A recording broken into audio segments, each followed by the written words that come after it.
할렐루야, 인도하심 시리즈 37번째 시간입니다. 계속해서 하나님께서 저에게 주신 말씀 나눕니다. 출애굽기 24장 12절에서 16절 말씀입니다. 여호와께서 모세에게 이르시되 너는 산에 올라 내게로 와서 거기 있으라.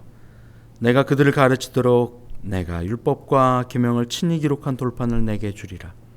모세가 그의 부하 여호수아와 함께 일어나 모세가 하나님의 산에 올라가며 장로들에게 이르되 너희는 여기서 우리가 너희에게로 돌아오기까지 기다리라.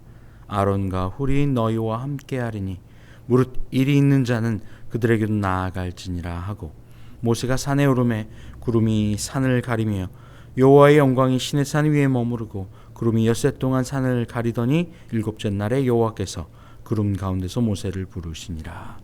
아멘. 할렐루야. 하나님께서 지속적으로 이스라엘을 인도하고 계십니다. 이스라엘을 인도하시는데 이스라엘 전체에게 한꺼번에 명령하기보다 하나님은 그들의 구조를 세우길 원하신다고 말씀을 드렸습니다. 구조는 윗마디와 아랫마디, 그 모든 마디가 조인으로 만나 하나를 이루는 것입니다. 마치 우리의 몸을 생각하면 되죠. 머리끝에서 발끝까지 하나를 만드는 것, 이건 구조입니다.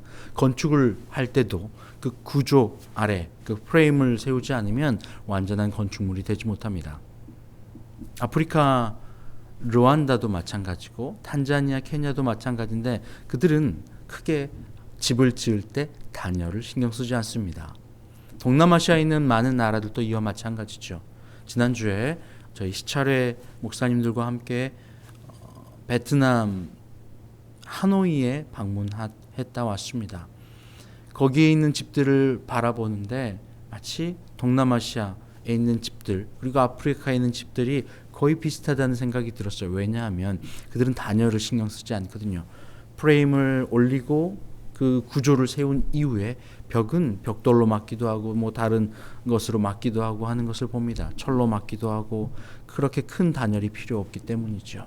그러나 그 집이 위태위태하고 좁고 높지만 버티고 있는 이유는 바로 그 구조 때문입니다. 아래로부터 위에까지 세워진 그 구조, 하나라도 그 구조에 붙어 있지 않으면 그 집은 무너지고 말 것입니다. 우리의 몸도 마찬가지입니다.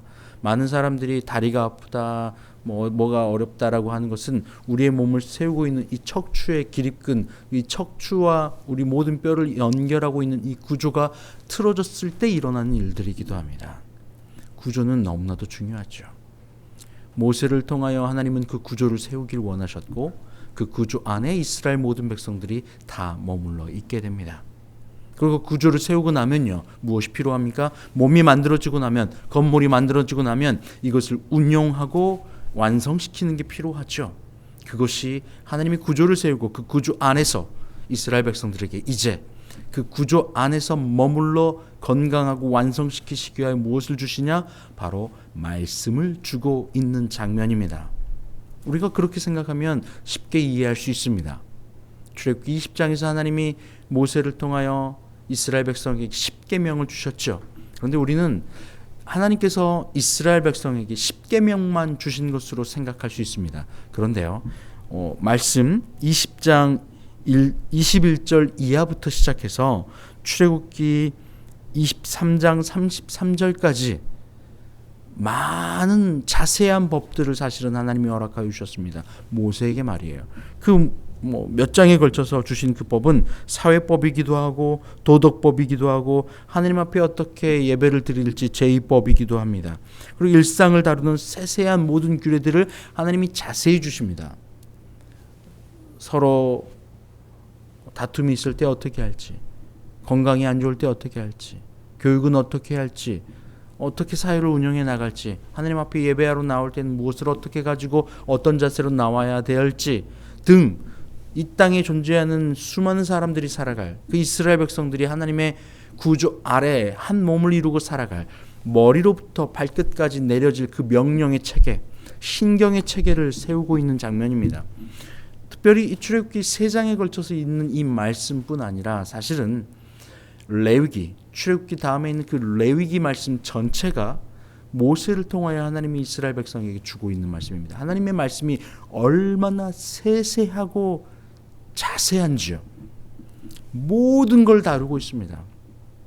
행여나 하나님을 믿고 따르고 하나님으로 백성으로 살아가는 그들이 어려움이나 고통당하지 않도록 너무나도 자세히 알려주셨어요.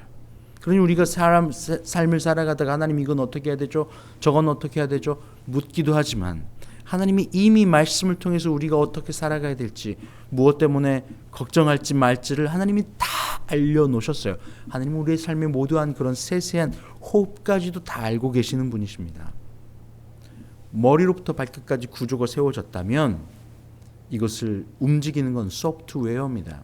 하드웨어라고 하는 본체가 만들어졌으면, 컴퓨터를 만들 때도 그래픽 카드를 꼽고 메인보드를 꼽고 CPU를 장착하고 램을 하고 HDD를 세워서 케이스까지 씌우고 전기를 연결하는 순간 이 컴퓨터는 하나의 컴퓨터로 완성되어집니다. 그런데 아직 컴퓨터는 가동되지 않습니다. 왜냐하면 이 컴퓨터를 움직일 수 있는 소프트웨어가 없기 때문입니다. 소프트웨어는 머리, 브레인과도 같습니다. 이 브레인으로부터, 머리로부터 명령이 내려질 때에 이 몸은 드디어 living soul이 되는 겁니다. 살아있는 존재가 되는 거죠. 생명이 되는 겁니다. 하나님이 인간을 만들 때도 마찬가지였습니다. 이 땅에 있는 것으로, 이 흙으로, 먼지로 사람을 만드셨고 이 몸을 만들어 주셨습니다. 그리고 그때 하나님이 자신의 생기를, 르하의 생기를 사람에게 생겨줄 때에 비로소 인간은 그때 living soul이 됩니다. 살아있는 존재가 되는 거죠. 인간이 인간다운 이유는 하나님이 우리에게 생명을 허락하여 주셨기 때문입니다. 우리의 삶에 호흡을 주셨기 때문입니다. 그리고 우리의 이 호흡은 하나님께로 다시 돌아갑니다. 하나님께 속해 있기 때문입니다. 하나님께로부터 기인되었기 때문입니다. belong to our God입니다. 하나님께로 속해 있기에 우리는 하나님의 백성입니다. 하나님께로 돌아갑니다. 그러니 하나님 없이는 살아갈 수 없는 존재로 창조된 것이죠.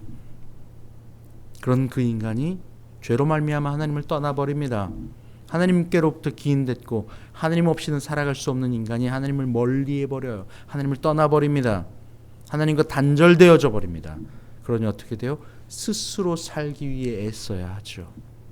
스스로 말입니다. 이게 저주입니다. 스스로 생존해야 돼요. 그러니 생존하기 위해서 뭘 합니까? 남들보다 높아져야 되고 힘을 가져야 되고 더 많이 먹어야 되고 더 많은 힘을 가져야 되고 나의 성을 쌓아 나를 지켜내야 하는 것입니다. 나를 지키는 도구가 돈이고 힘이고 권력이고 사람이죠. 그러니 그거를 생존을 위하여, 스스로 나의 생존을 위하여 선택한 것이 바로 높아짐입니다. 그런데 이것은 죄의 결과입니다. 왜냐하면 하나님 안에 다 있기 때문이에요. 이 땅은 하나님이 만드셨기 때문이에요. 하나님의 통치하심 안에 있기 때문이에요. 그러니 우리가 선택할 것은 하나님 밖에 나와 내 스스로 내가 생존하기에 애쓰는 것보다 하나님 안으로 들어가기만 하면 되는 겁니다. 주님, 내가 주님께로 들어갑니다. 주님께로 나아갑니다. 주님의 보좌 앞에 내가 들어갑니다. 주님, 나와 함께하여 주세요. 주님이 모든 것입니다. 라고 고백하는 것 아니겠습니까? 우리는 하나님이 허락하신 구조를 가지고 있습니다. 오늘 모세를 통하여 이스라엘 백성에게 하나님이 주실 그 소프트웨어, 말씀, 율례, 규례, 하나님의 말씀을 주시기 위하여 모세를 부르셨습니다. 그리고 그 모세가 잠깐 하나님의 부르심을 입고 시내산으로 올라가 있는 그 사이에 모세는 그 장면을, 그것을 누구에게 맡겨드리냐면 14절 말씀에 장로들에게 이르되 너희는 여기서 우리가 너희에게로 돌아오기까지 기다리라. 아론과 훌이 너희와 함께하리니 무릇 일이 있는 자는 그들에게로 나아갈지니라 하고, 이스라엘의 백성은 하나의 구조를 이루고 있습니다. 한 몸이죠. 그리고 머리인 모세가 잠시 비운 사이에 그걸 대처하여 아론과 훌에게 그것을 명령하여 떠납니다. 그 말은 아론과 훌에게 이 모든 구조, 이 온 몸을 이끌어야 할 책임이 있는 것입니다. 하나의 한 몸이 될 때 반드시 필요한 것, 어느 구조나 마찬가지입니다. 윗마디에게는 순종입니다. 그리고 윗마디가 아랫마디를 향하여는 사랑입니다. 성경은 이것을 교회라고 이야기하고 있어요. 에베소서 5장과 6절에서 그 방법을 이야기하고 있습니다. 윗마디에겐 순종할 것을, 아랫마디에게는 사랑으로 덮어줄 것을. 지난주에 저희 시차례 목사님과 함께 이런저런 말씀을 나누다가 한 가지 똑같은 공통점을 발견했어요. 뭐냐면 윗마디에게 순종과 아랫마디에게 사랑으로 덮는 것 말이에요. 그 목사님도 자신의 교회의 성도들에게 이렇게 가르친다는 겁니다. 여러분, 사랑이 쉽습니까? 순종이 쉽습니까? 그러면 많은 사람들이 순종이 어렵습니다 막 이렇게 이야기를 한대요. 그런 사랑이 어렵다는 거예요. 왜냐하면 순종은 그냥 시킨 대로 하고 따라가면 되거든요. 근데 사랑은 덮고 그 사람을 위하여 죽는 거거든요. 그러니 쉽지 않죠. 물론 사랑도 어렵고 순종도 어렵습니다. 그래서 예수 그리스도께서 이 땅에 오셔서 사랑과 순종의 완성을 우리에게 보여주신 것이죠. 그리고 그것을 통하여서 무엇이 되는 겁니까? 교회가 이루어지는 겁니다. 교회를 떠나서 가정으로 치면요, 가정이 이루어지는 겁니다. 하나의 구조가 완성되어지는 거예요. 그리고 위로부터 아래까지 내려가는 그 말씀으로 말미암아 소프트웨어가 장착되고 하나의 살아있는 존재가 되어지는 것입니다. 하나님은 이것을 알고 계셨어요. 그래서 이스라엘 백성들을 이 하나의 구조로 교회로 만들어 가고 계신 장면입니다. 근데 이 언약은요, 반드시 그냥 야 내가 너 사랑할게 하는 게 아닙니다. 그 언약에는, 하나님의 약속에는, 언약은 뭐냐면 커버넌트라고 하는데 이것은 계약서입니다. 반드시 계약에는 그 계약에 대한 책임이 따르거든요. 하나님이 우리에게 말씀하신 그 언약의 계약의 책임은 뭐냐? 바로 생명입니다. 오늘 말씀도 마찬가지인데요. 출애굽기 24장 우리가 읽지 않았지만 8절 말씀에 이는 언약의 피니 여호와께서 이 모든 말씀에 대하여 너희와 세우신 언약의 피니라. 특별히 이 언약을 가르치면서 뭐하냐면 피를 뿌리게 돼 있어요. 모든 이스라엘 백성들이 피를 봅니다. 피를 보면서 이 언약은, 하나님의 우리를 향하신 이 말씀과 명령은 피값이다 라는 거예요. 목숨값이라는 말입니다. 이스라엘은, 히브리 민족은 피에 생명이 있다 생각했습니다. 피에 생명이 있다 성경은 말씀하고 있어요. 그러니 그 피는 생명을 가리킵니다. 피로 세워진 언약, 그것을 예수님께서 이야기하시죠. 히브리서 9장 22절에 율법을 따라 거의 모든 물건이 피로써 정결하게 되냐니 피 흘림이 없은즉 사함이 없느니라. 누가복음 22장 20절 말씀에 이 자는 내 피로 세운 새 언약이니 곧 너희를 위하여 붓는 것이라. 예수님이 자신의 피로 새로 세우셨어요. 완성시키러 온 거죠. 언약은 완성입니다. 예수님께서 언약을 완성시키러 오셨거든요. 마태복음 5장 17절 말씀에 내가 율법이나 선지자나 폐하러 온 줄을 생각하지 말라. 폐하러 온 것이 아니요 완전하게 하려 함이라. 예수 그리스도께서 이 언약을 완성시키기 위해 뭘 사용하셨냐? 자신의 피로 세운 새 언약을, 완성시키신 언약을 이야기하고 있어요. 그 언약은 뭡니까? 그 구조 안에 들어가 아버지 하나님의 말씀에 순종하시는 것, 그리고 그 순종하여 이 땅에 내려오셔서 저와 여러분을 위하여 자신을 사랑으로 피 흘려 덮어 우리를 사랑하시는 것. 그래서 언약은, 한 몸은 순종과 사랑입니다. 순종과 사랑 말입니다. 구조, 이 구조를 세우는 방법도 순종과 사랑입니다. 생명을 사는 방법도 순종과 사랑입니다.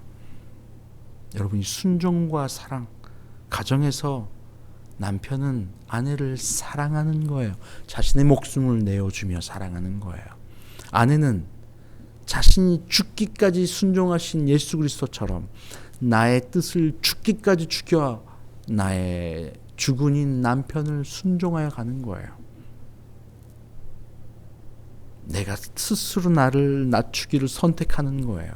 그래야 뭐가 되는 거예요? 한 몸을 이루는 거예요. 자녀도 마찬가지입니다.